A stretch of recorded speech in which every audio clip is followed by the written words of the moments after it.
Monsieur le ministre, vous défendez le développement d'une philanthropie à la française et vous avez raison car une société de l'engagement passe par le développement de la générosité.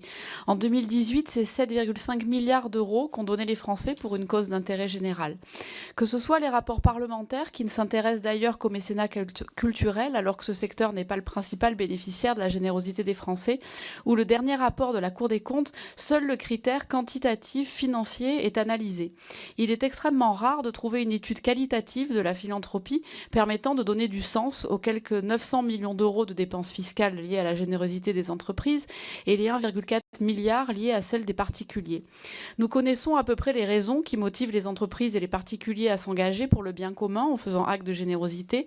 Nous avons aussi une estimation globale de la dépense fiscale générée par les dispositifs incitatifs de notre pays, mais nous n'avons aucune étude sur l'impact social de la générosité au niveau national et dans nos territoires. Connaissons-nous par exemple l'impact de la philanthropie dans le domaine social ou éducatif, qui sont les secteurs recevant le plus de fonds? Le président des Restos du Cœur nous confiait récemment en audition, dans le cadre du groupe de travail mécénat piloté par la Commission des finances, qu'un euro investi génère par l'action des restos 6 euros d'impact social.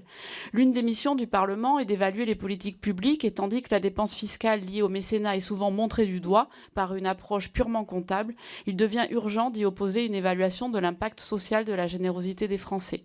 Cette dépense n'est malheureusement que trop rarement mise en perspective d'un bénéfice incontestable pour notre société et d'un coût pour l'État qui serait majoré s'il devait financer seul par de l'argent public l'action menée.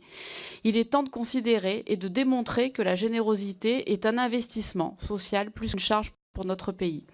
Par ailleurs, je crois nécessaire de mener une réflexion quant à la structuration de la philanthropie par l'État, tout en tenant compte des spécificités des différents types de mécénat. Ne pourrait-on pas réfléchir à une organisation plus efficiente, à une délégation Merci. interministérielle par exemple, afin de développer une philanthropie mieux coordonnée Merci. et aux actions plus structurantes? Merci, Mme Racomuzon.